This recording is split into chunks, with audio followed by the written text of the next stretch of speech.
consumer-initiated cross-border payments are to grow nearly twice as fast as B2B counterpart between 2023 and 2030. Hey guys, it's Young Wealth, and the reason I'm laughing is because I'm a person that loves to look 5 years from now, 10 years from now, hopefully if I'm still alive and healthy, just understanding the reap or the seeds I'm planting right now.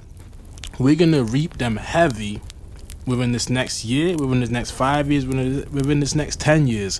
Now, one of those tokens where I'm gonna reap the rewards of the seeds I'm sowing right now is XLM, and it's a thing that I've been planting my seeds on since around 8 to 9 cents. Okay, so in the title it says, I didn't think XLM could hit $5 until I seen this. Now, we have multiple tabs, we have multiple things to read and break down on why I believe and I stand on this point.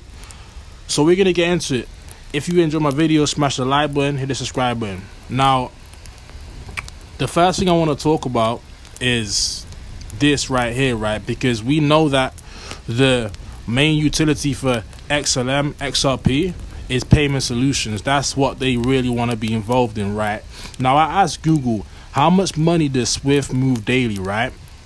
It says the Society for Worldwide Interbank Financial Telecommunication processes billions of dollars in transactions daily. In July 2024, Transfer reported that Swift GPI handled 300 billion daily transactions. Let me just times that by, that's daily, which is insane, by the way, in one country. 300 billion, right? Times 365. That's what we're going to do. I want to see how much that is. I'm intrigued how much they are really transferring yearly.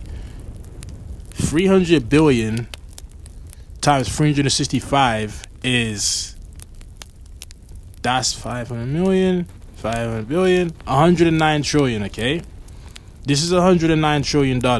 Now, we know that Swift is slow, it's inefficient. So out of that 109 billion, let's just say they are taxing 10% of that. 109 trillion, 10% of that is left or lost through fees, which is 10 trillion. That's a lot of money. Now, with that 10 trillion that is being lost by fees, let's say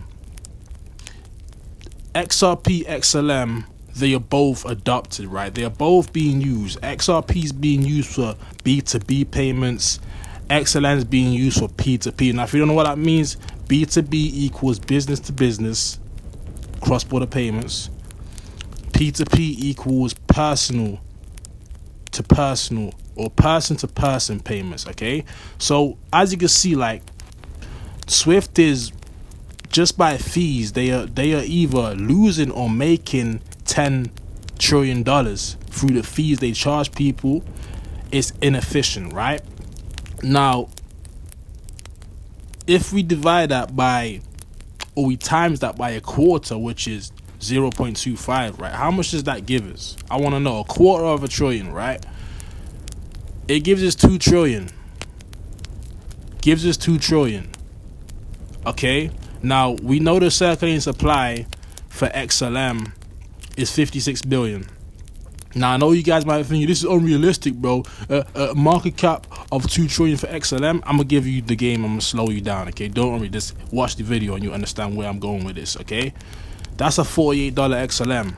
Now, you might be thinking that it's unrealistic for XLM ever to go past a trillion, even XRP to go past a trillion. But the proof's in the pudding. We are in the early stages, and over here, if we look at the global stock market valuation, the global stock market valuation or market capitalization was around $111 trillion in 2023. Let me say it one more time. The total stock market evaluation is $111 million. So I want to show you guys something important, right, about the XLM being in the trillions of dollars of market cap. Is it unrealistic? Maybe. But it don't need to go that far. As you can see, Bitcoin is almost 2 trillion, Ethereum at 300 billion. For me, a 300 billion market cap is not unrealistic. So just having a fraction of what crypto is going to be and the market capitalization is going to be. Let's see where 300 billion market cap takes XLM. And I'm going to show you the articles on why I believe this. Just give me a second, right? We're going to do some mathematics. So that's divided by 56 billion, which is the circulating supply. Well, that already alone gives is a $5 XLM. You have to understand and see a bigger picture, guys. A lot of these tokens at the top 10, top 20, top 50, they are going to be coins that are in the trillions. Now, as I said, the global stock market is 111 trillion. Let's just say we do 80% of that, right? And eventually cryptocurrency is worth 80 trillion. Now, with that 80 trillion, right? So this is 80 trillion, okay? Let me make sure. 100 million. Yep, that's 80 trillion, right? The top 50 coins, let's say they at least hold 60% of the total market capitalization. 60%, right? Well, that gives us 48 trillion.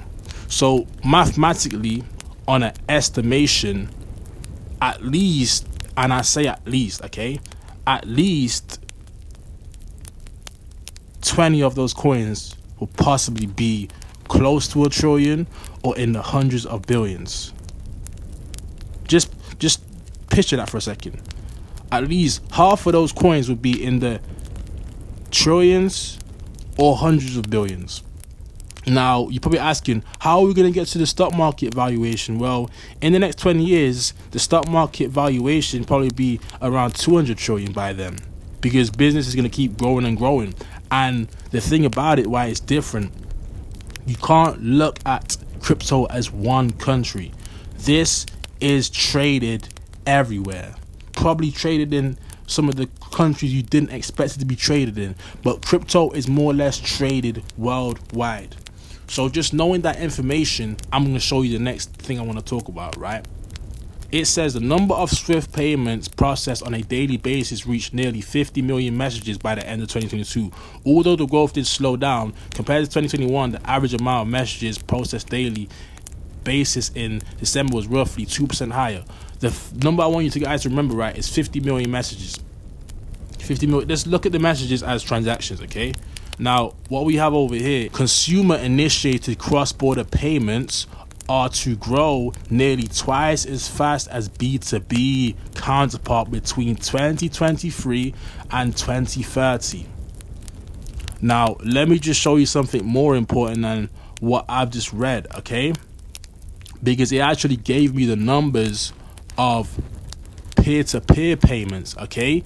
Now, this is where it gets interesting because I show you the small part. The small part of this was SWIFT transferring 300 billion a day on business B2B payments. Now, let's switch it to P2P payments. According to the available data, the daily volume of money transferred through SWIFT is estimated to be around 5 trillion per day, okay? With the processing of nearly 50 million messages. So, as you can see, P2P processes a lot more transactions and a lot more dollars than B2B, which is of course going to be reality because we know not everybody has a business, but everybody has their own personal transactions they want to do. And this don't take into consideration that there's still like 50% of the world that is unbanked. What's one of XLM's biggest messages and biggest visions right now is banking the unbanked. And it just says over here, cross-border payments are to grow nearly twice as fast as B2B counterparts during these next 7 years. So with a 5 trillion per day, if XLM captured 5% of 5 trillion, what does that even bring us? This is all off the top calculations just to show you that my argument for XLM hitting $10 is realistic. Okay, with 5% of 5 trillion, that gives us 250 billion. Okay, that gives us 250 billion. So a 250 billion market cap with XLM, and this, I'm gonna give you another point after this as well.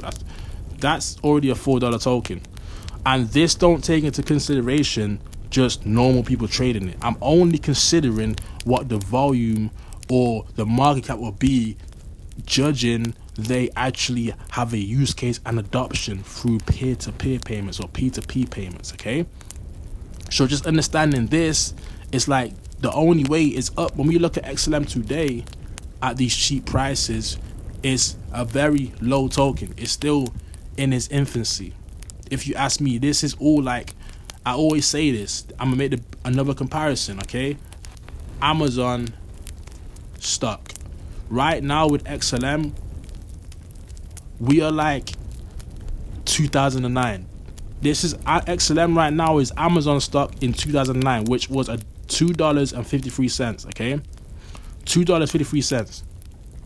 So we have to understand that these are American companies. Okay, if Amazon had the ability to be traded, like if it had the ability to be something that was traded worldwide, which it is to an extent, but I'm talking about how crypto is user based worldwide. This is the US stock market, right? It has more potential to grow higher in market cap. So you might think I'm lying or this is not true, but this is just my thesis. Okay, not financial advice. What I'm trying to tell you is that for coins to go to trillions, once crypto is fully adopted, it's not really unrealistic. There will be multiple tokens that are in the trillions of market cap. There will be multiple tokens that are in the hundreds of billions. Right now, we only have 4 tokens in the hundreds of billions: XRP, Tether, Ethereum, and Bitcoin. So just knowing that, it's like we are so early to the party, and people don't even realize what these CBDCs are going to bring to the table and what it means for XLM becoming adopted as a peer-to-peer payment, potentially dealing with $5 trillion per day. And by the time they get adopted, as I said, the peer-to-peer is going to go up. So just knowing that, it's like you can get suited early or you can miss out on the party. But I'm not missing out on the party. I'll be on the rocket ship drinking my champagne to the moon. So with that being said, I hope you guys enjoyed the video. Smash the like button, hit the subscribe button. It was Young Wolf signing out with another one. Peace.